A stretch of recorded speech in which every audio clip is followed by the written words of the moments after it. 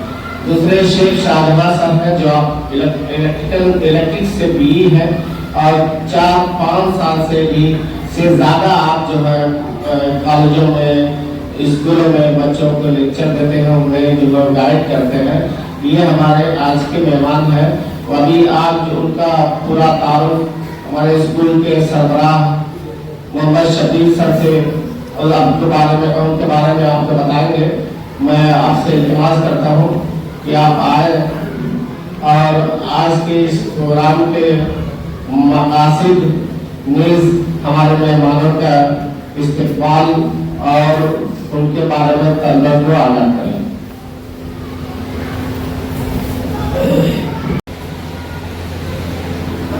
तो आज मोटिवेशनल जो सेशन है, तरगीबी और तरबियती सेशन है हमारा, ये बाकायदा आज फिर से हम इसको एक नए अंदाज में आपके सामने लेकर आए। कोई शख्स अगर हमारे पास आकर बोलता है कि भाई हम हमारी फला कॉलेज से आए हैं, फला होटल मैनेजमेंट से आए हैं, फला इंजीनियरिंग कॉलेज से आए हैं, तो वो बोले कि ये हमारे यहाँ इतने सारे 100 कोर्सेज चलते हैं, ये हमारा कैटलॉग है, ये हमारी फीस है।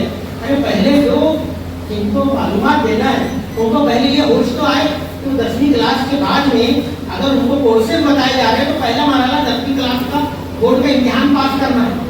ये कितने अहम बात कि हमको 10वीं क्लास का बोर्ड का इम्तिहान पास करना है या नहीं, यही अभी पता नहीं है। और हम जो है वो आगे के कोर्सेज की मालूमात दें। आगे तो सैकड़ों रास्ते खुले हैं जिंदगी, लेकिन वो रास्ते कब खुलेंगे बाकायदा हमारे लिए एक रोशनी की तरह नजर आएंगे जब हम 10वीं का बोर्ड का इम्तिहान अच्छे तरीके से, अच्छे नंबरात के साथ, अच्छी ईमानदारी के साथ, पूरी मेहनत के साथ पास कर लेंगे। और वो मरहला अभी बहुत दूर है कि अभी वो पास करना है। ये तो कोई मसला ही अभी यहाँ से ऐसी हो रहा है कि जिन्होंने नोटबुक का पूरा नहीं किया, जिन्होंने अटेंडेंस की अहमियत को नहीं समझा, जिन्होंने पढ़ाई की अहमियत को नहीं समझा, और हम उनको जब ला के बताएं तो मैं ऐसे जो भी मेहमान मेरे पास आते हैं मैं उनको ये कहता हूँ तो पहले हमारे तलबा को कुछ जगाने का काम करें। हम तो जगा रहे हैं। ये बहुत अहम चीज़ है कि हम अगर बाहर जा रहे हैं तो हमारे बच्चे उससे महरूम ना रहे। हमने पहले यहाँ पर हमारा काम शुरू किया है। तो आज ये जो काम है इन लोगों के लिए, इनके शुरू करवाने के लिए, ये जब हमारे पास आए बाविस्कर सर है और साथ में शाहजहां सर है, तो ये सारे लोग जो है अल्हम्दुलिल्लाह आते भी रहते हैं मेरे पास, लेकिन कोर्स की मालूमात देना चाहते हैं कि भाई 10वीं के बाद में इतने सारे कोर्सेज हैं, इंजीनियरिंग में डिप्लोमा इस तरीके से कर सकते हैं, डिप्लोमा करें तो क्या फ़ायदे मिलेंगे, डिप्लोमा के बाद में डिग्री में 1 साल का रिलैक्सेशन मिल जाता है, डिप्लोमा अगर किया हुआ बच्चा डिग्री में जाता है तो उसको 1 साल पूरा रियायत मिलती है। ये मामला यानी आप सोचें कि ITI करके भी जाता है तो डिप्लोमा में 1 साल का फायदा उसको मिल सकता है। ITI करके जो बच्चा गया 10वीं के बाद ITI जैसे कोर्सेज जिनको आज मामूली समझा जाता है, अगर वो सिविल ड्राफ्टमैन जैसे कोर्सेज में जाता है तो उसको डिप्लोमा के लिए अगर वो एडमिशन अच्छा परफॉर्म करता है वहाँ पे तो 1 साल डिप्लोमा में कम हो जाता है, 3 साल का कोर्स 2 साल में हो जाता है। उसी तरह 4 साल का डिग्री का कोर्स अगर वो करना चाहता है तो उसको 3 साल में डिग्री का कोर्स डिप्लोमा के एक अच्छे सर्टिफिकेट की बुनियाद पर 1 साल तक जो है वो रियायत देती है। लेकिन ये सारे फायदे कब मिलेंगे? जब हम 10वीं के इम्तिहान को बहुत अच्छे तरीके से संजीदगी के साथ में अपियर होंगे, उसमें पास होंगे, जब मिलेंगे। वो लोग और थे कि जिन्होंने अपने यहाँ से मुश्किलात के बावजूद, चैलेंजेस के बावजूद, परेशानियों के बावजूद बाप मजदूरी करता था, लूम चलाता था, कोई सब्जी भाजी तरकारी गाड़ी लगाकर बेचता था, हमारी करता था। ऐसे लोग यहाँ से निकले और उन्होंने अपने घर के हालात बदल दिए। कब? जब उन्होंने संजीदगी से उस बात को समझा कि हालात बदलने वाले सिर्फ हम ही हो सकते हैं, हमारे माँ बाप के हालात हम बदलेंगे, कोई और नहीं बदलेगा। और बदला उन्होंने। आज उनके माँ बाप आराम से है, अपने औलाद पर फख्र करते हैं, इसीलिए हमारे हालात नहीं बदल रहे। और वो हालात को बदलने के लिए हमको पहले पढ़ाई करना पड़ेगा, जागना पड़ेगा कि कब तक चलेगा। एक जगह पर झगड़ा होता है रोड पे, आप सोचें मुझको बहुत नाराजगी है समाज के उन लोगों से, मीडिया से और कई लोगों से कि जो हमेशा कुछ स्कूल को कसूरवार ठहराते हैं। स्कूल कितना काम कर रहा है, आज इतना काम कर रहा है। मैं मेरे स्कूल की बात करूं, मैं पिछले 16 वर्ष से जब से एडमिनिस्ट्रेशन संभाला हूं, मैंने कोई दिन सुकून की सांस नहीं ली है। मेरे साथियों को साथ में लेकर चला हूं, स्कूल से लेकर घर तक मैंने काम किया, लेकिन क्या असर मिल रहा है? कुछ नहीं। उसका नतीजा ये निकला है कि ठीक है आप करते रहो, हम हमारी रविश पर कायम रहेगा। कुछ रहेगा ये बदनामी। कोई भी स्कूल अगर मेरे जैसा काम कर रहा है, मेरी टीम के जैसा काम कर रहा है, वो बदनामी नहीं रहेगा। हम पूरे एहसास के साथ में काम कर रहे हैं, पूरी जिम्मेदारी के साथ में काम कर रहे हैं, पूरी जिम्मेदारी के साथ में अपनी रोजी को हलाल कर रहे हैं। यही ख्वाब अपने बच्चों, अपने स्टूडेंट में देख रहे हैं। तो क्या गलत कर रहे हैं ये लोग? ऐसे लोग बोलते हैं। अभी इधर एक बच्चा गया, मेरे पास पेरेंट्स मिलने आए, आप जानते हैं बच्चे को, अबू साहब नाम है उस बच्चे का, उसके वालिद मेरे पास आए और वो बैठे तो बोले सर, बोले कैसे क्या आपके स्कूल का ये मामला हुआ? बोले बीदर गए तो वहाँ पे जब पूछे मेरे बच्चे को कौन से स्कूल से आए, बोले तो बोले मैं भिवंडी से आया हूँ। बोले भिवंडी में कौन सा स्कूल? अरे वहाँ तो प्रिंसिपल बहुत स्ट्रिक्ट है, बहुत उसूल पसंद है यार। बोले वहाँ का तो बहुत अच्छा हिसाब है। सोचो कि चर्चे कहाँ तक। अरे मैं बोलता हूँ तुम दुनिया के किसी कोने में जाओ, जब काम करने वाला पूरे एहसास के साथ में काम कर रहा है तो उसको कोई शर्मिंदगी नहीं होगी, पूरे फख्र में बोलेगा कि जाओ हमारा नाम लो, तुम बराबर पहचान लेंगे कि कौन से। लेकिन वही है कि गधे को दाखला की क्या पर, उसको नहीं मालूम है बच्चे सामने कौन लोग खड़े हैं। और हमको इसलिए ऐसे लोग जब आते हैं तो हम सोचते हैं कि नहीं शायद ये जगह देंगे और ऐसा अच्छा रिजल्ट आए, कोई हिस्सा रहेगा उस रिजल्ट। इन्होंने अपने असातिज़ा की इज्जत नहीं की, उनका ठट्टा उड़ाया, मजाक उड़ाया, कहीं के नहीं रहे हो, बर्बाद हुए वो जाकर, बर्बाद हुए और बाद में नजर मिलाने के काबिल नहीं बने। आज वही शख्स समाज में मुझसे या मेरे टीचर से अच्छे से सर उठाकर मिलता है तो अच्छा बना है, और जो कहीं के कुछ नहीं रहे ना तो वो नजर भी नहीं मिलाते, बाद उनसे करनी काट के निकलते हैं और बोलते हैं कि कहाँ अभी नहीं, तो फिर पूछेंगे कि क्या कर रहा है, मैं तो कुछ नहीं कर पाया जिंदगी। समझे आप?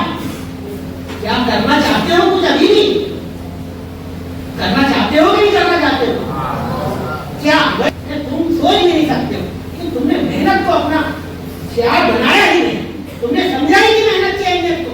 क्या करेंगे जिनको संजीदगी नहीं है, आज जो आज की इसमें जीते हैं, जिनको ये लगता है कि बस जिंदगी यही है, चल जाएगा, तो ऐसे लोग क्या बदल सकते हैं समाज को? समाज को बदलने के लिए आत्म चाहिए, पक्का इरादा चाहिए, मेहनत करने वाला चाहिए और एहसास चाहिए, शर्म अंदर कि नहीं, अगर मैं नहीं करूं तो कितना दुख होगा मेरे वालिदैन को, मेरे असातिज़ा को, समाज में कैसे को दिखाऊंगा, तो वो लोग पढ़ पाते हैं। मैं आपसे सिर्फ इतना चाहता हूं कि जो भी लोग आते हैं, आज से अभ्यास की नहीं बचे हुए। मैं ये सब रिकॉर्ड क्यों करता हूं? क्योंकि मेरे पास रिकॉर्ड है हर चीज का, पूरा एक डॉक्यूमेंटेशन मेरे पास है कि मैंने स्कूल इतने वर्षों में एडमिनिस्ट्रेशन कैसे किया, कितनी जिम्मेदारी से चलाया। इसलिए मैं इसको सबको हर चीज को डॉक्यूमेंट बना के रखता हूँ, ताकि लोगों को जब पूछे कि तुमने अपनी रोटी हलाल की थी कि नहीं की थी, तो बोलूं कि हाँ देख ले मैंने कितनी रोटी हलाल की थी, अपना खून जिगर मैंने जलाया था इनके सामने मैंने अपना कलेजा निकाल के रखा था, अपना दिमाग निकाल के रख दिया था मेरे टीचर ने कि इतना समझाया था, लेकिन इन्होंने कुछ नहीं सीखा। बस यही हम चाहते हैं कि आप थोड़ा जिम्मेदार बन जाए। कितने लोग हैं तो आज फिर से 10 दिन बाद, आज पिछले सेशन से आज सोचते हैं कि हम जिम्मेदार बनेंगे। कोर्स की मालूमात आपको दी जाएगी कोर्स की मालूमात, हाथ दीजिएगा इंशाअल्लाह। लेकिन ये सब मशरूत है, कंडीशनल है, जब आप पास होंगे तभी आप उन कोर्स में एडमिशन ले पाएंगे, वरना नहीं ले पाएंगे।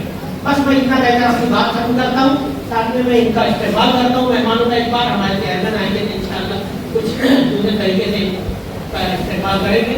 लेकिन मैं चाहता हूँ कि जो भी ये बात करेंगे आप संजीव जी सबको सुने। अल्लाह हाफिज़।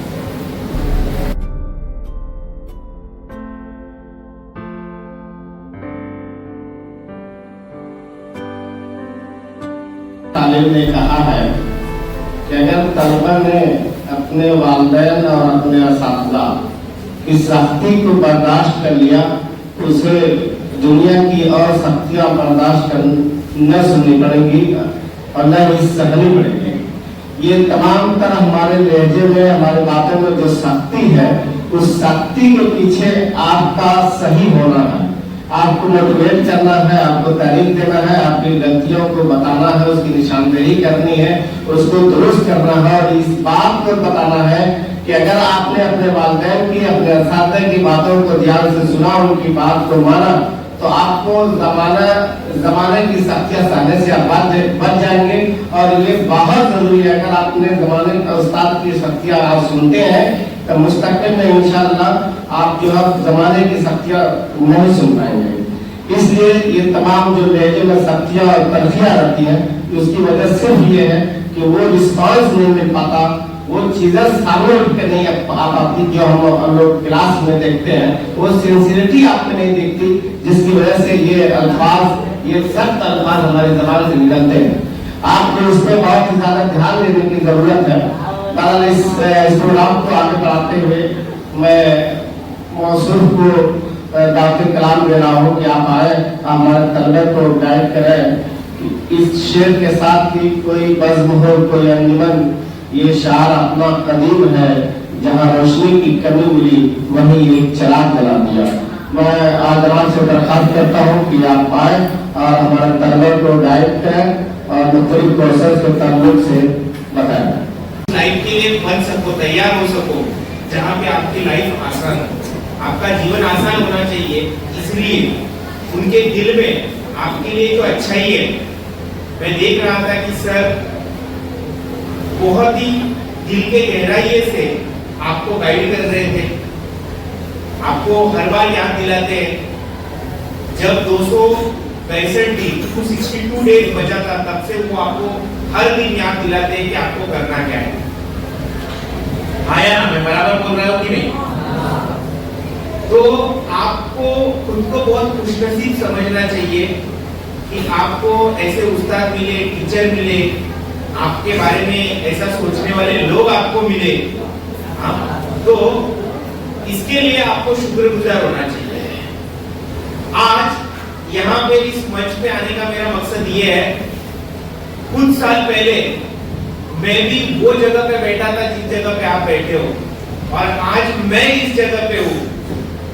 तो मैं चाहता हूँ कि आप में से स्कूल का हर एक बच्चा कुछ सालों बाद ये जगह पे आए, आना चाहिए कि नहीं आना चाहिए? तो उसलिए मैंने क्या किया, मैं भी, मेरा स्कूल जो है दामनगर नाके में पद्मश्री अन्ना साहब जादव विद्यालय, उस स्कूल से पढ़ा हूँ। मेरा नाम है प्रोफेसर अमोल बाविस्कर। मेरा एमटेक मैंने इलेक्ट्रॉनिक्स में किया, master of management study operations में किया। हालांकि मैं भी एक मराठी मीडियम से पढ़ा हुआ बच्चा हूँ, वर्नाक्युलर मीडियम, जैसे आप उर्दू मीडियम से पढ़े हुए हो। फिर हम लोगों ने इंटरनेशनल कॉन्फ्रेंसेस में पार्टिसिपेट किया, और ये सब किसकी बदौलत हुआ कि हमें अच्छा स्कूल मिला और हमें अच्छा टीचर मिला। तो एक कंडीशन तो बहुत अच्छी है कि आपको बहुत अच्छे टीचर है, आपको गाइड करने वाले लोग हैं, बट ऐसा मैंने क्या किया जो मैं यहाँ से यहाँ तक आ सका?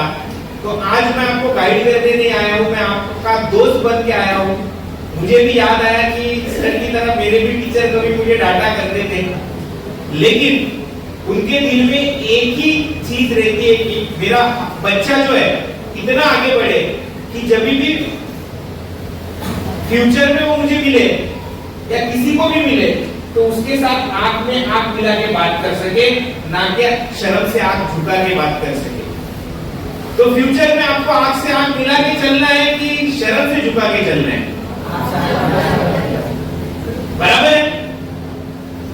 तो इसीलिए आपकी सबसे पहली जो स्टेप है, लाइफ में कुछ पड़ाव होते हैं और उसमें से एक महत्वपूर्ण पड़ाव जो है वो आपका 10th का बोर्ड एग्जाम है।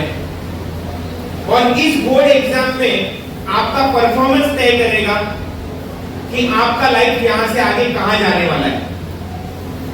तो बहुत सारे बच्चों को पहले काउंसलिंग किए, आज तक 12 से 15,000 बच्चों को काउंसलिंग किया है।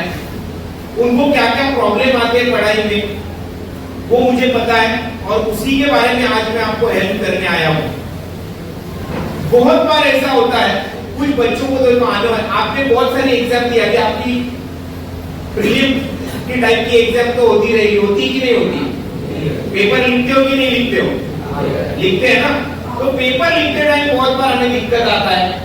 पहली बात तो पढ़ाई नहीं किया है तो उसको क्या, जैसे सर ने काची कहावत कही कि क्या गधे को जाफरान की क्या फर्क, बराबर है? लेकिन जो जनरली बच्चा पढ़ता है उसको कुछ प्रॉब्लम्स आते हैं। अगर पेपर आया तो बहुत बार उसको ये समझ में नहीं आता, जैसे कि साइंस का पेपर हो या मैथ्स का पेपर हो, कि ये कौन से चैप्टर में से क्वेश्चन है, वो कंफ्यूज हो जाता है और इसकी वजह से आंसर नहीं लिख पाता। कोई कोई बच्चा बोलता है सर मुझे पहले आधा घंटा तो कुछ याद ही नहीं आता, समझता है कि पेपर में क्या करना है, बाद में दिमाग की बत्ती जलती है। ऐसा होता है कि नहीं होता है? जिसको बोलते हैं हम लोग ब्लैंक हो जाते हैं। ठीक है। तीसरा तरीका दिक्कत आता है, पढ़ा तो सब था सर लेकिन लिखने में कुछ प्रॉब्लम हो गया, मैं पेपर कवर नहीं कर पाया। ऐसा हुआ है क्या कभी कि पेपर थोड़ा अधूरा छूट गया? होता है कि नहीं होता है? तो ऐसा क्यों होता है और इसके पीछे की रीजन क्या है, इसके बारे में हम लोग पहले जानेंगे। अगर ये स्कूल के प्रैक्टिस एग्जाम में होता है तो कोई दिक्कत नहीं, आपके पास एक चांस है, बट अगर ये फाइनल एग्जाम में होता है तो आपको नुकसान उठाना पड़ेगा, हाँ या ना? तो ये ना उठाना पड़े इसके लिए क्या करना है, देखो आपके साथ अभी आपके ऊपर थोड़ा सा प्रेशर बना रहेगा क्योंकि एग्जाम नजदीक आई है। मैथ्स का पढ़ाई करना चालू कर दोगे तो लगेगा कि साइंस अधूरा है, साइंस पढ़ने लगोगे तो लगेगा लैंग्वेज किया हुआ नहीं है, ग्रामर बचा हुआ है, ग्रामर करने लगोगे तो लगेगा सोशल साइंस का कुछ बाकी है। तो आप इस सब्जेक्ट से उस सब्जेक्ट में यहाँ से यहाँ पे जंप करते रहोगे लेकिन आपका पढ़ाई नहीं होगा। ऐसा होता है कभी? तो इसके लिए क्या करना चाहिए, ये सब प्रॉब्लम है, इस प्रॉब्लम के सॉल्यूशन के लिए सबसे पहला स्टेप है कि खुद को परखना कि मेरा सच में कितना पढ़ाई अभी तक मैंने किया है और कितना नहीं किया हुआ है, ये आपको पता होना चाहिए। तो इसके लिए आप हर एक पेज का सिंपल करो, पहला पेज निकालो जहां पे इंडेक्स दिया होता है, पहली बार उसके ऊपर मार्क करो कि 3 कैटेगरी में आपको चैप्टर को डिवाइड करना है। इंडेक्स निकालो, ये इजी है, मैंने किया हुआ है, ये मीडियम लेवल का है और ये डिफिकल्ट लेवल का है। तो जब तक आप कोई चैप्टर किसी को इजी आ सकता है, किसी को डिफिकल्ट जा सकता है, तो सबसे पहले हर एक पेज की इंडेक्स आपको पता होनी चाहिए। और वहां पे आपको मार्किंग करना है कि इजी कौन सा है, मीडियम कौन सा है और डिफिकल्ट कौन सा है। तो शुरुआत किससे करोगे? किससे करोगे? ओके, शुरुआत जो है हमेशा अगर आपको आगे बढ़ना है तो इजी से करना है, क्योंकि क्या इजी जो टॉपिक है वो बहुत जल्दी जल्दी होता है, वो आपको कॉन्फिडेंस बढ़ाता है, आत्मविश्वास आपका बढ़ाता है। मेरे स्कूल में मेरा एक दोस्त था रोहन नाम का, उसका हाइट बहुत छोटा था, एकदम पीकू था। फिर अचानक 10-12 साल बाद हम लोग मिले, तो मिले ऐसी मुलाकात हुई कि एक जगह पे झगड़ा चल रहा था और वो झगड़ा छुड़ा रहा था, तो आवाज पहचान में जैसी लगी, तो कुछ लोग बदतमीजी कर रहे थे, उसने बराबर उनको सबक सिखाया। लेकिन जब स्कूल में था ना, तो वो मेरे पीछे छुपता था, कोई भी उसको झगड़ा करने आया तो मेरे पीछे छुपता था। तो मैंने बोला अरे रोहन क्या? बोला हाँ। तो फिर हम लोग बैठे चाय पीने में, बोला क्या रे तू तो इतना डरा हुआ रहता था कि ऐसा तेरे में ट्रांसफॉर्मेशन हुआ कैसे? तो फिर ये स्टोरी एकदम रिलेवेंट नहीं है, बट मैं आपको बताना चाहता हूँ वो क्या करता था पता है क्या? मैं बोला तेरे में इतना डेरिंग आया कहां से? तो बोला यार 10वीं में छुट्टी था ना, तो छोटे छोटे बच्चे बहुत मस्ती करते थे, तो मैं उनको 3-4 बार समझाता था, नहीं समझा ना तो एक चमाड़ देता था उसको। तो फिर मेरे को कॉन्फिडेंस आ गया कि मैं किसी को भी सही वक्त के लिए सबक सिखा सकता हूँ। ऐसा करते करते फिर मैं जिम जाने लगा, फिर मेरे को और 2-4 लोग ऐसा, तो मैंने धीरे धीरे शुरुआत की, और आज बोले कोई भी आ जाए, मेरे से कितने भी 4 लोग बड़े हुए उनको फेस कर सकता हूँ। तो ये कैसे हुआ? तो इसमें से इस स्टोरी में से एक छोटा चीज है कि पहले छोटे छोटे इजी टॉपिक्स को करो। तो पहला चीज है कि आपको सब जो आपके बुक्स है उसके इंडेक्स में आपका मार्किंग होना चाहिए, ये मेरे को इजी जाता है, ये मेरे को मीडियम लेवल का लगता है, ये मेरे को डिफिकल्ट लेवल का लगता है। तो सबसे पहले इजी टॉपिक से चालू करना। इजी टॉपिक में स्पीड चाहिए आपको, उसको बहुत तेजी से पढ़ना है। बहुत बार क्या होता है, सुबह हम लोग जो पेज पे पढ़ने बैठ गए, दोपहर हो जाता है वही पेज पे रहते, आगे बढ़ते ही नहीं, ऐसा होता है। तो वहां पे आपको स्पीड रखना है। ओके, तो ये हो गया आपका पहला बाइफर्केशन, सिलेबस का आपको बाइफर्केशन करना है। दूसरा इंपॉर्टेंट चीज जो है वो आपको हेल्प करेगा कि आपके पेपर का पैटर्न क्या है। हर एक सब्जेक्ट का पेपर पैटर्न बहुत इंपॉर्टेंट होता है, और आपको आपकी स्ट्रेटेजी बनानी है कि मैं एग्जाम में पहले इस क्वेश्चन को अटेम्प्ट करूंगा। तो वहां पे भी आपके क्वेश्चन के पेपर पैटर्न को पढ़ना बहुत जरूरी होता है, ताकि आप जब भी एग्जाम में बैठते हो तो पूरा क्वेश्चन पेपर पढ़ते बैठते हो और आपका कॉन्फिडेंस डाउन हो जाता है। ओके, तो आपको पहली बात पेपर पैटर्न अच्छे से पता होना चाहिए। तीसरा इंपॉर्टेंट चीज, जब आप पढ़ाई को बैठ जाते हो तो आप जब भी मैथ्स पढ़ते हो तो आपके ध्यान में ये रहता है कि अरे बाप रे मेरा इतना बाकी सब बाकी है, फिर आपका ध्यान दूसरे सब्जेक्ट पे चला जाता है। ऐसे आप कोई भी प्रिपरेशन नहीं कर पाते। तो जैसे सर ने बताया कि आपके पास 82 डेज है, 82 डेज का आपको प्लान बनाना पड़ेगा। 82 डेज में हर दिन में कौन सा सब्जेक्ट कितनी बार करूंगा, 2-2 घंटा आपको 3 सब्जेक्ट को देना है हर दिन। तो आपका टाइमिंग फिक्स रहेगा और सब्जेक्ट फिक्स रहेगा, तो उस टाइम में आपके दिमाग को इंस्ट्रक्शन जाता है कि मेरे को यही पढ़ाई करना है, तो फिर आपका दिमाग बाकी किधर भी नहीं भागेगा। तो इसको बोलते हैं planning. Planning prevent poor performance. अगर आपने प्लानिंग हिसाब से किया है तो आपका परफॉर्मेंस ये अच्छा ही रहने वाला है। तो आपको अच्छा परफॉर्मेंस लाना है कि नहीं लाना है? लाना है ना? तो प्लानिंग करना पड़ेगा कि नहीं करना पड़ेगा? किसको करना पड़ेगा? हमको करना पड़ेगा कि आपको करना पड़ेगा? बराबर है कि नहीं? इसका बेनिफिट आपको ही होने वाला है। जैसे कि इन्होंने बोला है कि सर ने आपको बोला कि 10वीं के बाद आपको बहुत सारे चांस है, तो इसका जो बेनिफिट है ये आप ही को होने वाला है। अभी पढ़ाई जब आप चालू करोगे तो पहला फेज आ जाएगा कि आपके मन में डर रहेगा कि मेरे से ये होगा या नहीं होगा।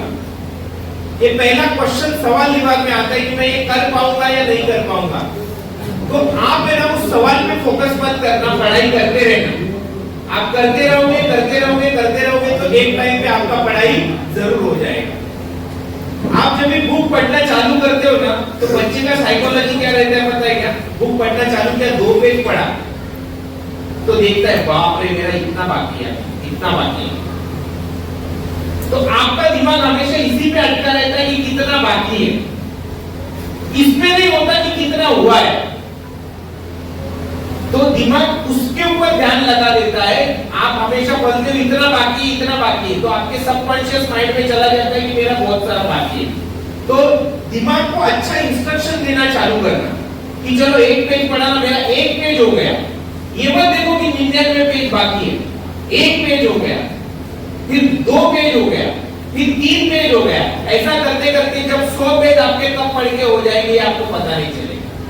तो आपको ध्यान उसके ऊपर रखना है कितना हुआ है, क्योंकि आपको एग्जाम में वही चीज मदद करेगी जो आपने किया है, ना कि वो चीज मदद करेगी जो आपका बाकी है। आई बात समझ में? तो आज से किसके ऊपर ध्यान रखोगे? कितना हुआ है, और उसको हर दिन बढ़ाते जाना है। एक दिन में कुछ भी नहीं होगा, ये कंसिस्टेंसी का गेम है। अगर आप रोज कंसिस्टेंट रहोगे तो मुझे ये कॉन्फिडेंस है कि एग्जाम आते आपका बहुत अच्छा प्रिपरेशन हो जाएगा। इसके बाद तीसरा प्रॉब्लम हम लोगों ने देखा था कि बच्चों का पेपर कवर नहीं होता। तो कवर नहीं होता, इसके लिए आपको राइटिंग की प्रैक्टिस करनी है। माने रोज जैसे आप देवनागरी में लिखते हो, उर्दू में लिखते हो, जैसे हिंदी लिखते हो, उर्दू लिखते हो और दूसरा इंग्लिश लिखते हो, तो तीनों लैंग्वेज का कम से कम आप 2-2 पेज लिखना चाहिए। उससे आपका हैंडराइटिंग इंप्रूव होगा, उससे आपको पता चलेगा कि आपसे क्या गलती होती है। आपका और एक प्रॉब्लम है, जब आप होमवर्क करते हो ना तो आप देख देख के लिखते हो, तो आपके दिमाग को आदत है, तो आपको ना बिना देखे लिखने में दिक्कत आता है। तो आप ट्राई करो, वो जब भी लिखोगे तभी आप पहले कुछ चीज को पढ़ना, उसको याद करना, फिर लिखना, तो ये आपको इंप्रूवमेंट होगा। इसके साथ साथ कुछ टेक्निक्स होते हैं जो शॉर्टकट होते हैं, जैसे पूरे चैप्टर को आपको ध्यान में रख सकते हो। जैसे मेमोरी मैपिंग के टेक्निक होते हैं, माइंड मैप होते हैं, ऐसे अलग अलग टेक्निक का यूज करो। अगर मुझे टाइम मिला तो सर एक दिन मैं आना चाहूंगा और माइंड मैप कोई भी चैप्टर का कैसे बनाते हैं, हाँ, तो एक दिन मैं 15 से 20 मिनट निकाल के जरूर आऊंगा।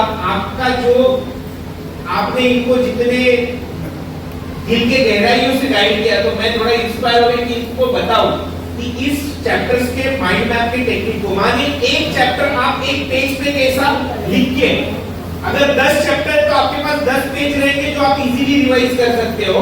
तो उस एक चैप्टर को, पूरे 10-12 पेज के चैप्टर को एक पेज में कैसे उतारना है और याद कैसे रखना है, उसका एक टेक्निक होता है माइंड मैप टेक्निक, और उसको ब्रेन मैपिंग टेक्निक भी कहा जाता है। तो ये ऐसे टेक्निक का आपको यूज करना पड़ेगा। तीसरा, मोटिवेटेड रहना है खुद को।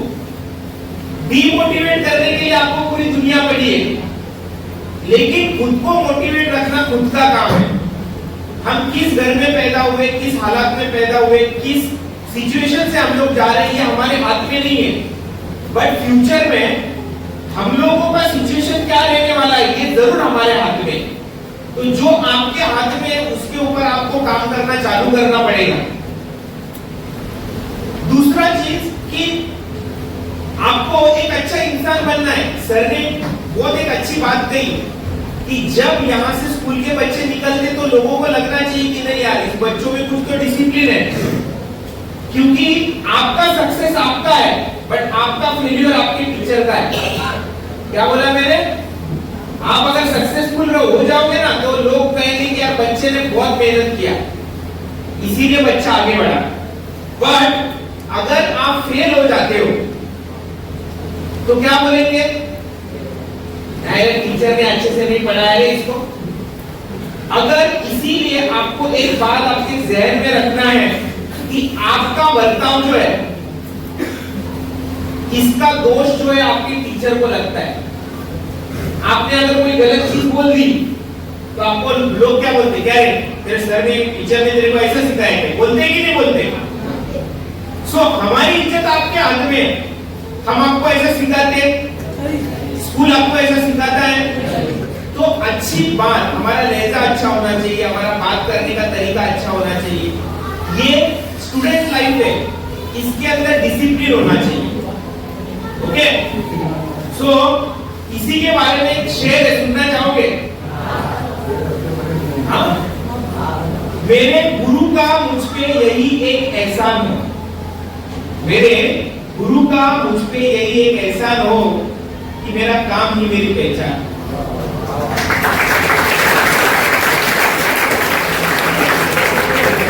मेरे गुरु का मुझ पे ये एहसान हो कि मेरा काम ही मेरी पहचान हो। चाहे हम जिंदगी में जो कुछ बने, चाहे हम जिंदगी में जो कुछ बने, सबसे पहले हम एक अच्छे इंसान हो, सबसे पहले हम एक अच्छे इंसान। सो ये 10वीं का जर्नी सिर्फ एक अच्छा स्टूडेंट बनने का नहीं है, ये 10वीं का जर्नी एक अच्छा इंसान बनने का है। आपके लाइफ में बहुत सारे लोगों का कंट्रीब्यूशन रहता है, उनका आपको शुक्र अदा करना चाहिए। कुछ लोग डायरेक्टली आपसे इंटरेक्ट करते हैं, जैसे टीचर आपको रोज पढ़ाते हैं, लेकिन आपको एहसानमंद होना चाहिए, किसी ने मेहनत किया, किसी ने ईंटें उठाई इसीलिए बिल्डिंग बन पाई, किसी ने बेंचेस बनाई इसलिए आप बैठ पाए। टोरेंट पावर का ऐसा तो कोई या बंदा रहेगा जिसने यहाँ पे वायरिंग की फिटिंग की, इसीलिए आप ये सहूलियत ले पा रहे हो। तो हमारे जीवन के ऊपर सिर्फ हमारा अधिकार नहीं होता, बहुत सारे लोगों का अधिकार होता है। तो इसीलिए हमको आगे बढ़ना बहुत जरूरी है। परेशानी तो सबको आएगी, ऐसा नहीं कि परेशानी आएगी नहीं, लेकिन हमको उससे आगे बढ़ना है। तो इसके लिए एक ही माध्यम है, अगर आपको आपके जीवन में बदलाव लाना है तो आपको नॉलेज लेने के सिवा और कोई भी ऑप्शन नहीं है। Your earning will be directly proportional to the knowledge you gain in your school. आप जितना ज्यादा नॉलेज गेन करोगे उतना आपका अर्निंग कैपेसिटी बढ़ेगा। एक क्लास 1 ऑफिसर भी काम करता है 10 घंटा, एक मजदूर भी काम करता है 10 घंटा, लेकिन दोनों के 10 घंटे काम करने में फर्क है। एक 10 घंटा काम करके 500 रुपया कमाता है और एक 10 घंटा काम करके 20,000 रुपया कमाता है, ये फर्क है उनके अंदर। सो आप कौन सा लाइफ जीना चाहोगे? बराबर है कि नहीं? हाँ, लेकिन आपको लाइफ तो अच्छा जीना है, लेकिन अच्छा लाइफ जीने के लिए क्या करना है वो हमें नहीं करना है। जो मजदूर कर रहा है ना, जो मजदूरी अभी कर रहा है, उसने स्कूल टाइम में बहुत मजा किया, टीचर का सुना नहीं, लेक्चर बंक किया, पढ़ाई बिल्कुल किया नहीं, बहुत मजा किया। तो बाद में उसको पूरी लाइफ मेहनत करना पड़ा। लेकिन जो क्लास 1 ऑफिसर बनता है, जो अच्छी तरह से पढ़ता है, वो स्कूल लाइफ में मेहनत करता है, बाकी पूरी जिंदगी बाकी लोगों की तुलना में अच्छा गुजारता है। तो 5 साल मेहनत करके आगे की जिंदगी अच्छी गुजारना और 5 साल मजा करके आगे की जिंदगी बुरी गुजारना, कौन सा ऑप्शन आपको अच्छा लगता है? पहला वाला ना? तो अभी 5 साल में मेहनत करोगे कि नहीं करोगे? मेहनत करना जरूरी है। देखो, अड़चने तो बहुत आएगी, प्रॉब्लम बहुत आएंगे। सर कोई बोलेगा कि सर घर में एनवायरनमेंट नहीं होता, मैं पढ़ाई को बैठता हूँ तो झगड़े चलते रहते, बाजू से आवाज आती है, लाइट नहीं रहती, मेरे को अलग रूम नहीं है पढ़ने के लिए, मेरे को पढ़ाई का ये नहीं है। प्रॉब्लम तो हजार रहेंगे, लेकिन हमें प्रॉब्लम पे फोकस नहीं करना है, we have to focus on solution. हमें किसके ऊपर फोकस करना है? सॉल्यूशन के ऊपर। सिचुएशन तो टफ बनती रहेगी, पर जितना टफ सिचुएशन रहेगा उतना अच्छा आपका आउटपुट रहेगा। तो किसी ने खूब कहा है कि शिद्दते ये गम तू मुझसे बेसुध न उलझ, शिद्दते ये गम तू मुझसे बेसुध न उलझ, मैंने तो हर हाल में जीने की कसम खा रखी है।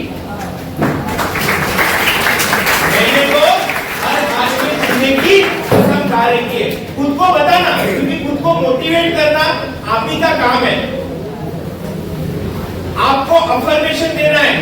दूसरा चीज ये करो, आज ही घर जाके एक पेज पे लिखो कि मुझे 10वीं में इतना % मिला, मिलेगा नहीं, मिला। आप आंकड़ा लिखो बड़े अक्षरों में, पेज निकालो, आपका नाम लिखो, बोला कि मुझे 10वीं के एग्जाम में जो आपको परसेंटेज चाहिए 80, 90, 85, वो एक पेज पे लिख के चिपका दो, रोज उसको देखो। क्योंकि कोई भी बिल्डिंग ब्रीडिंग हमेशा पहले एक मैप होती है, पहले इंसान दिमाग में जीतता है, बाद में एक्चुअल में जीतता है। तो सबसे पहले आपको दिमाग से जीतना है। आई बात समझ में? तो आपका सक्सेस पहले आपके दिमाग में उतरेगा, जहन में आएगा, फिर एक्चुअल में आएगा। हर एक ब्रीडिंग हमेशा मैप होती है। हर एक शेर पहले शेर का बच्चा होता है, छोटा होता है, पर उसके अंदर जंगल का राजा होने की ताकत होती है या नहीं होती है? वैसे आप में, ठीक है। अभी के सेशन में अगर मैं आपसे पूछना चाहूंगा कि अगर आपको कुछ डाउट है तो आप मुझसे पूछ सकते हो। अगर आपको पढ़ाई में कोई डिफिकल्टी आती है, आपके जहन में कुछ सवाल है कि सर मुझे ये पढ़ाई में ये दिक्कत आता है, वो दिक्कत आता है, तो मैं उसको कैसे हैंडल करूं, तो मैं आपको टाइम देता हूं, तो अभी आप मेरे से सवाल पूछ सकते हो। उसके बाद हम लोग सेकेंड सेशन में जाएंगे, जो पहला आगे और 10 से 15 मिनट का रहेगा। किसी को कोई अड़चन?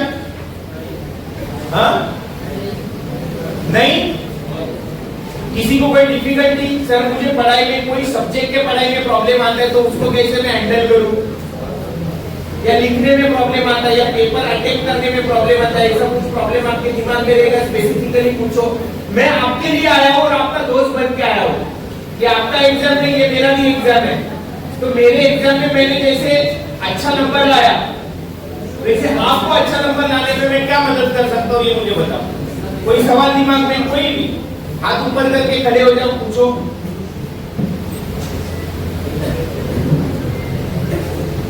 बराबर है? देखो, सवाल तभी आता है दिमाग में जब इंसान प्रोसेस में रहता है पढ़ाई की।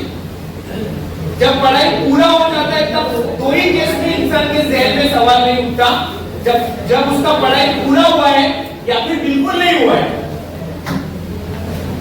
तो मैं सर मुझे लगता है आपके बच्चों का बहुत अच्छा पढ़ाई हो चुका है। आप किसको सवाल है? क्या नाम है बेटा आपका? इसके लिए जोरदार तालियां होनी चाहिए।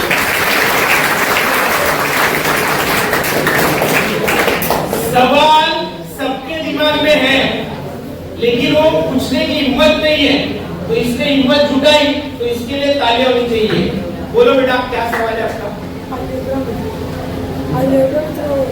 क्या आता है अलजेब्रा में प्रॉब्लम? ओके, लिखने में प्रॉब्लम आता है कि पढ़ने में प्रॉब्लम आता है? लिखने में प्रॉब्लम आता है। बैठो। अलजेब्रा की जो सम्स है वो लिखने में प्रॉब्लम आता है। उसका दो बेसिक चीज है। आपका जो बेसिक मैथमेटिक्स है ना, उसको आप प्रैक्टिस नहीं करते, माने छोटे छोटे कैलकुलेशंस होते, जैसे इक्वेशन है, लेफ्ट से राइट जाते वक्त साइन का ट्रांसफॉर्मेशन होना, साइमल्टेनियस इक्वेशन को अच्छे से सॉल्व करना, बराबर है? तो मैं आपको एक ट्रिक बता देता हूं। आपका पहला चैप्टर रहेगा ना साइमल्टेनियस इक्वेशन, माने उसको बोलते हैं एक सामायिक समीकरण। दो इक्वेशन दिया जाता है जिसको सॉल्व करना है, तो आपको सबसे पहले ये देखना है कि कोई भी दो इक्वेशन को सॉल्व करने का टोटल कितना मेथड दिया गया है। तो वहां पे आपको 3 मेथड दिया गया है। एक कोएफिशिएंट को इक्वेट करके आप जैसे x और y, तो दोनों का कोएफिशिएंट सेव करके उसको सॉल्व करते हो। दूसरा है ग्राफिकल मेथड और तीसरा है क्रैमर्स रूल, बराबर है? और हर एक चीज में आपको मल्टीप्लिकेशन डिवीजन अच्छे से आना चाहिए। तो आपको अगर अलजेब्रा में अच्छा परफॉर्मेंस करना है तो आपका बेसिक मल्टीप्लिकेशन डिवीजन में कॉन्फिडेंट रहना है, स्टेप बाय स्टेप सॉल्व करना है, कोई भी सम को स्टेप्स में डालना है। माने फॉर एग्जांपल इक्वेशन आए तो मैं इसको कैसे सॉल्व करूंगा, तो आप 4 स्टेप बना लेना।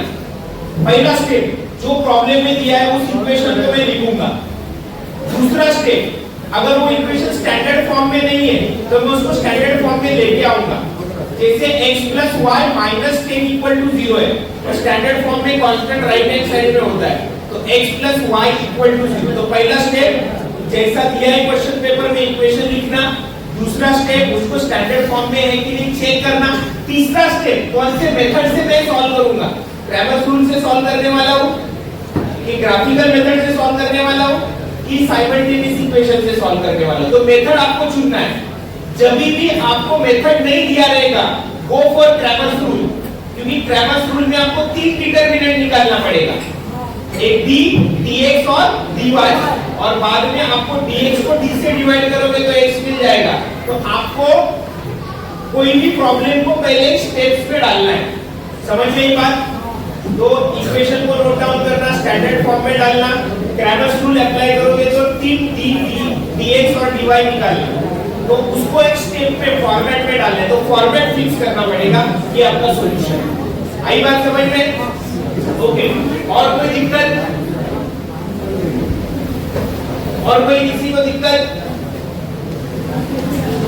ओके, सो अभी हम लोग आते हैं हमारे सेकेंड टॉपिक पे। मैं ज्यादा टाइम नहीं लूंगा, आगे का 10 मिनट लूंगा। 10वीं के बाद आप अगर अच्छे मार्क्स पाते हो तो आपको क्या क्या ऑप्शन है? 10वीं के बाद आपको मोटा मोटी 5 ऑप्शन मिलते हैं।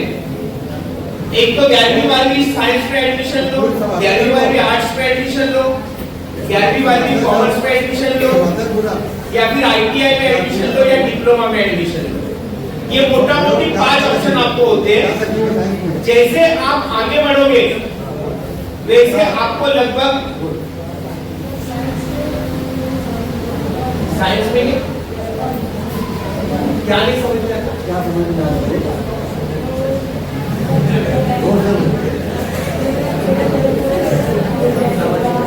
हाँ, ओके, बैठ जाए। एक मेरे को बात बताओ, आप जो साइंस से वो सेमी इंग्लिश से पढ़ रहे हो कि उर्दू से पढ़ रहे हो? सेमी इंग्लिश से पढ़ रहे हो ना? ओके, तो देखो मैं आपको एक जनरल फॉर्मूला बताता हूँ कि साइंस को किस तरह से पढ़ा जाता है। साइंस को पढ़ने के लिए रिवर्स टेक्निक लगाओ।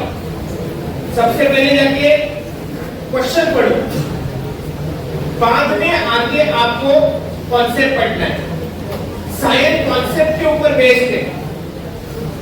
जैसे कि मैं आपको एक एग्जांपल लेता हूं, आपको किंगडम एनिमिलिया के अलग अलग एग्जांपल है।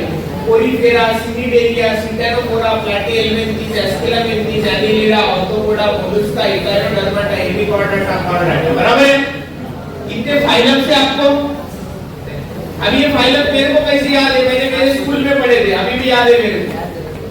तो आपको क्या करना है, हर एक क्वेश्चन को फॉर्मेट में लेके आना है। फॉर एग्जांपल साइंस में आप फाइलम पढ़ रहे हो, तो अगर एग्जाम में वो फाइलम आए तो आपको क्या करना है, क्या लिखना है, इसको कैसे डिसाइड करेंगे? तो मैं कैसे पढ़ता था, देखो कोई भी फाइलम आए, फॉर एग्जांपल कि वो फाइलम है तो उसके अंदर वो एनिमल्स कहां पे रहते हैं, उसको बोलते हैं हैबिटेट।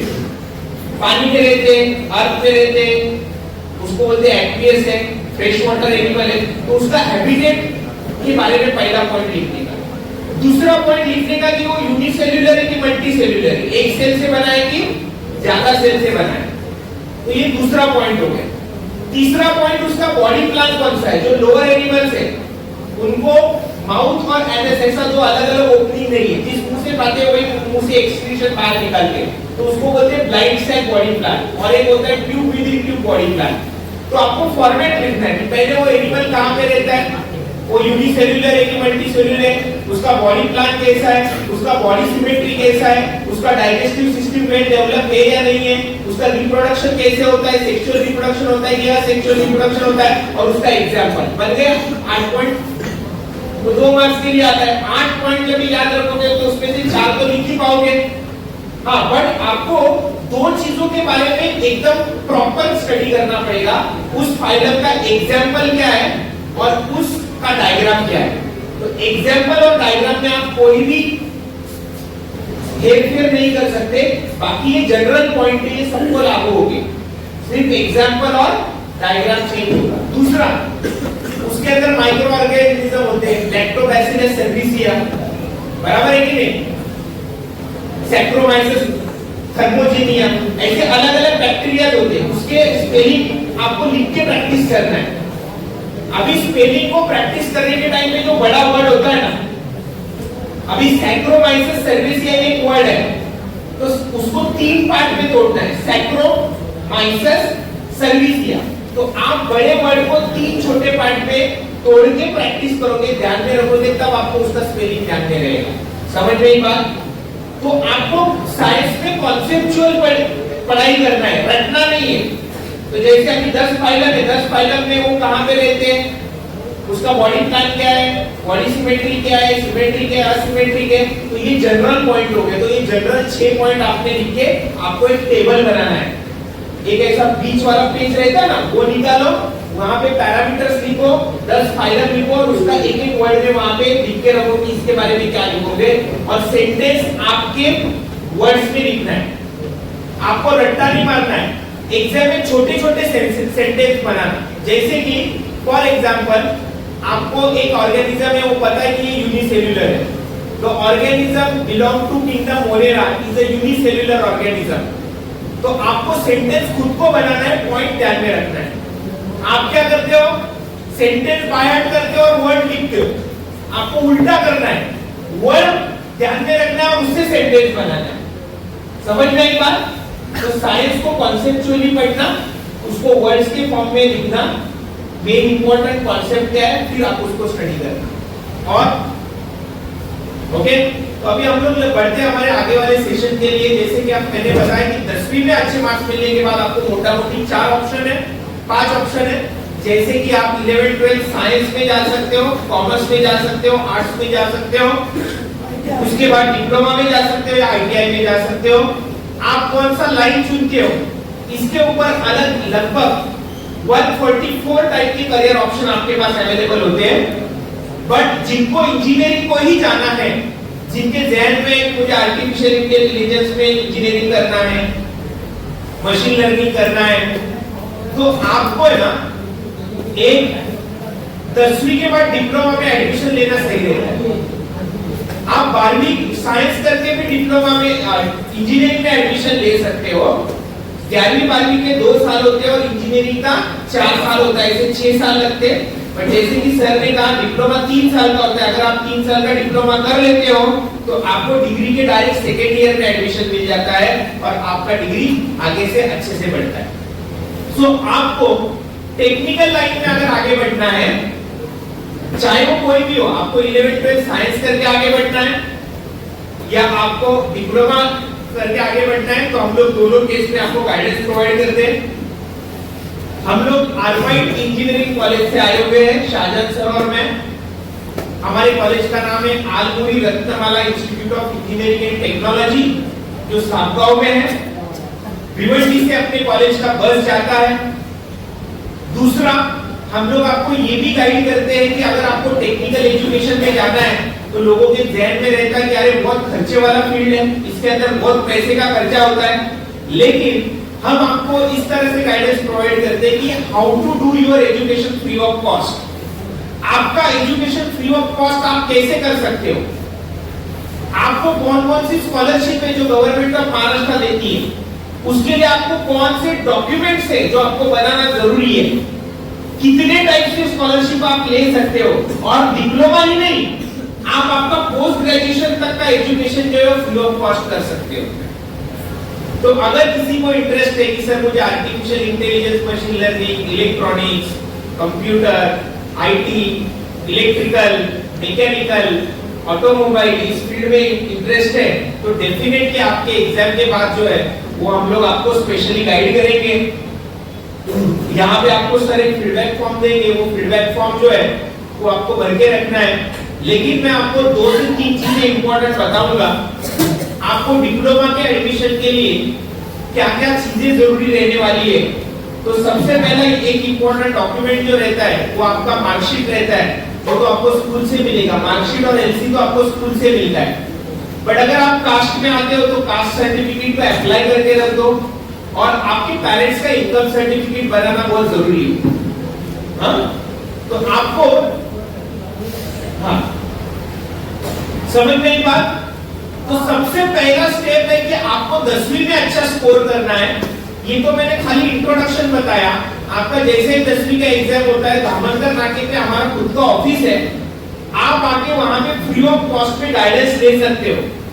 दूसरा, आपके स्कूल के बच्चों को हम लोग ये फैसिलिटी प्रोवाइड करेंगे कि आपका जो ऑनलाइन प्रोसीजर होता है, जहां पे आप साइबर कैफे में जाते हो, हर बार 300 से 500 रुपया खर्चा होता है, वो आपका फॉर्म वगैरह सब फ्री ऑफ कॉस्ट भर के देंगे दामनगर नाके के ऊपर अपने ऑफिस में। जब आप ऑफिस में आते हो तो खाली आपके स्कूल का और सर का नाम लेना है, बोलना है कि सर मैं सर का स्टूडेंट हूँ, तो उसके लिए आपसे कोई भी पैसा नहीं लिया जाएगा। आपको फ्री ऑफ कॉस्ट हम लोग आगे भी गाइडेंस प्रोवाइड करें। आई बात समझ में?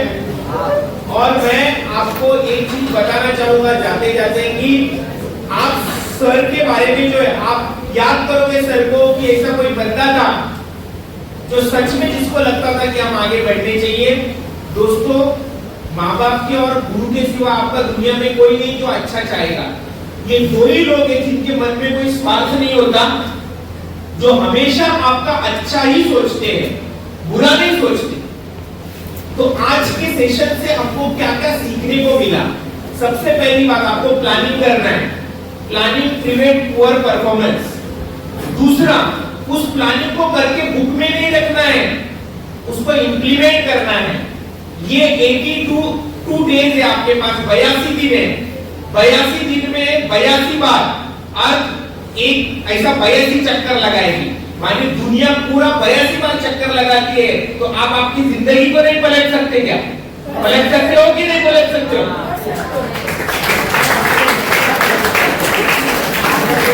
तो दुनिया 82 दिन में दुनिया 82 बार पलटी होगी, तो आपकी लाइफ आप कितने अच्छे से परफॉर्म ट्रांसफॉर्म कर सकते हो। और ये ट्रांसफॉर्मेशन का पावर सिर्फ आप में, आपके सिवा आपके लाइफ को बदलने वाला और कोई इंसान नहीं है। तो बिलीव आपको खुद पे रखना है। तो हम लोगों ने ये सीखा कि खुद पे बिलीव करना है, उसको बोलते हैं सेल्फ कॉन्फिडेंस रखना है। सपने देखो, बड़े सपने देखो। बड़ा सपना देखने के लिए पैसे नहीं लगते, ताकि दूसरा आपका टारगेट आपके सामने रहना चाहिए। इसीलिए मैंने क्या बताया, आपको जितना मार्क्स चाहिए वो मार्क्स आप एक पेपर पे लिखो और उसको चिपका दो घर में, और रोज देखो कि और प्रेजेंट टेंस में लिखना है कि मुझे इतना मार्क्स मिला है, मिलेगा नहीं, मिला है। मैं इतना कॉन्फिडेंस से क्यों बताता हूँ? क्योंकि जब मैं 10वीं में था तो मैंने पूरा मेरा मार्कशीट लिखा है। मेरा लिखा हुआ पेपर और मेरा मार्कशीट आज भी मेरे पास है।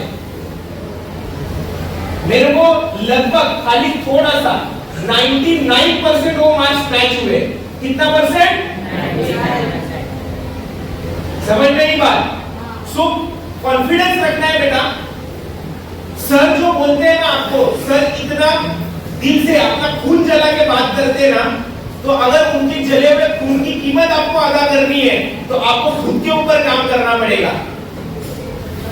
आपका सक्सेस ही हमको लगेगा कि हमने जो आपके लिए किया है, आपके टीचर ने जो आपके लिए किया है, वो तभी उसका आउटपुट मिलेगा हमें जब आपका लाइफ सक्सेसफुल होगा। ठीक है? तीसरा चौथा चीज हम लोगों ने सीखा है कि हिम्मत कभी हारने का नहीं। जो सिचुएशन में उसमें से रास्ता निकालने का। निकालोगे कि नहीं निकालोगे? तो पानी जैसा अपना रास्ता खुद निकाल लेता है, उस तरह से आपको आपका रास्ता निकालना है। और मैं मेरे पोएट्री के साथ इस सेशन का एंड करना चाहूंगा। ये जिंदगी में मैंने भी अनुभव लिया हुआ है, और खुद का जो मार्ग है वो खुद को निकालना पड़ता है। परिस्थिति आपको तब तक हरा नहीं सकती जब आप खुद हार नहीं मान लेते। तो आपको हार मानना है कि जीतना है? आप कभी हारोगे नहीं, या तो आप तो जीतोगे या फिर आप सीखोगे। मैं पानी हूं, हर पल बहता हूं। मैं पानी हूं, हर पल बहता हूं। हर दिल की बात मैं कहता हूं। मैं पानी हूं, मैं हर पल बहता हूं। रास्ता में अपना चलता हूं, लहरें भी बन के उछलता हूं। रास्ता में अपना चलता हूं, लहरें भी बन के उछलता हूं। कुछ लम्हे भी, कुछ यादें भी साथ लिए मैं चलता हूं। मैं पानी हूं, हर पल बहता हूं। आगे गौर करना, और अच्छा लगे तो ताली जरूर बजाना। अपनी शीतलता पे अड़ी, शीतलता माने सुकून। अपनी शीतलता पे अड़ी तो अग्नि को शीतल करता हूं। अपनी शीतलता पे अड़ी तो अग्नि पे शीतल करता हूं। हर भाव को समेटे हुए मैं आंसू बनकर निकलता हूं। रुद्र रूप में आ जाऊं तो लावा बन के उबलता हूँ, रुद्र रूप में आ जाऊं तो लावा बन के उबलता हूँ, भाप बना तो है हिम्मत तो बादल बन के तरलता हूँ।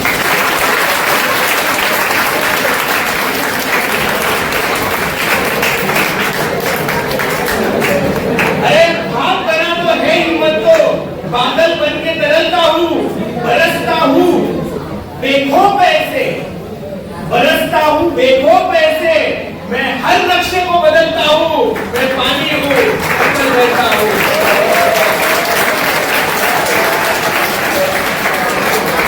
थैंक यू, धन्यवाद, wish you all the best, God bless you. मैं चाहता हूँ कि आप जो प्रयास कर रहे हो भगवान उसको आप में सफलता प्रदान करे, यही मेरी शुभकामनाएं आपके साथ है। Thank you so much. दिमाग के अच्छे से अच्छे नंबर लाने, अच्छा सा परसेंटेज लाने की जो प्लानिंग बताई है उसको भी आपने गौर से सुना। इसके अलावा 10वीं जमात के बाद जो आपने 5 स्टेप बताए हैं, 5 रास्ते बताए हैं, उसको भी आपने बहुत ही अच्छे तरीके से सुना। यकीनन ये तमाम चीजें बहुत ही काबिल गौर थी, काबिल तासीर थी। आपने अच्छी मालूमात यहाँ पे दी गई है। प्रोफेसर मसूद ने बताया कि किसी भी इंसान के अंदर तब्दीली लाने का सिर्फ एक वाहिद रास्ता है, वो रास्ता सबसे पहले उसके अपने से शुरू होता है।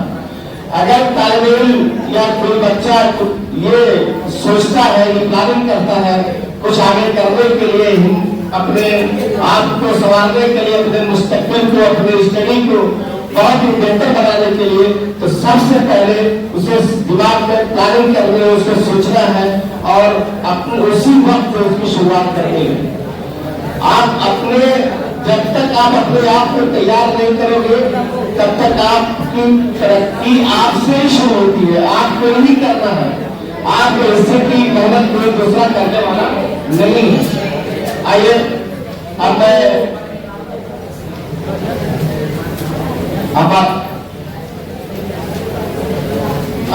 हमारे मेहमान जो आपने लेक्चर सुना, आपने बेहतरीन मालूमात हासिल की।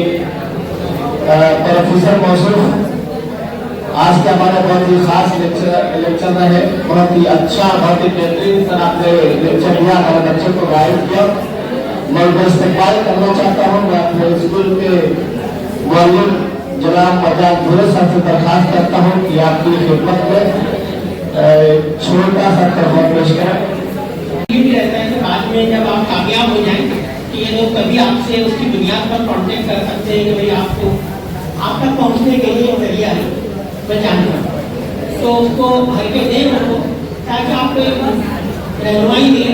ये इसलिए भी जरूरी है कि जो लोग इंजीनियरिंग में जाना चाहते हैं, सर ने जैसे बताया कि बहुत सारे फायदे हैं, स्कॉलरशिप दिलवाते हैं, लेकिन ये सब कामयाबी की इधर मेरी बात सुन लो पहले, ये आखिर में जो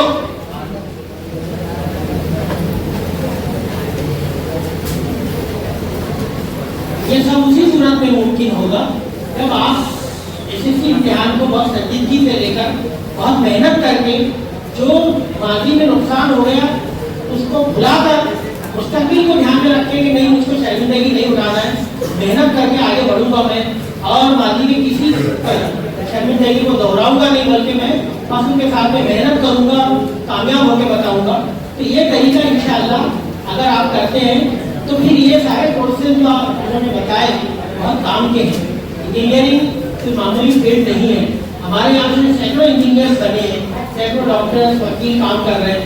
ये सारे लोग सिर्फ मेहनत की बुनियाद पे आगे बढ़े, कोई बहुत अमीर नहीं थे। आज एक इंजीनियर है, शहर के कारपोरेशन के बहुत बड़े इंजीनियर हैं, स्ट्रक्चरल ऑडिट करते हैं और एक बहुत बड़े लीडर के पर्सन हैं, वो यहाँ के बड़े वेल्थी स्कूल में। ऐसे कितने लोग हैं कि जो यही के हैं, चार्टर्ड अकाउंटेंट के ऑफिस चला रहे हैं, वकील के ऑफिस चला रहे हैं, डॉक्टर्स हैं, बड़े बड़े दवाखाने चला रहे हैं, हॉस्पिटल चला रहे हैं, इंजीनियर हैं, बड़ी बड़ी फर्मों में काम कर रहे हैं। मैं आपको इससे पहले बताया कि एक हमारा बच्चा अहमदाबाद के जो नरेंद्र मोदी स्टेडियम, जो अभी मोटर स्टेडियम के नाम से पहले फेमस था, उस स्टेडियम में वो जो मेन, क्योंकि उन्होंने सॉइल किया, सॉइल में तो वो बच्चा जो है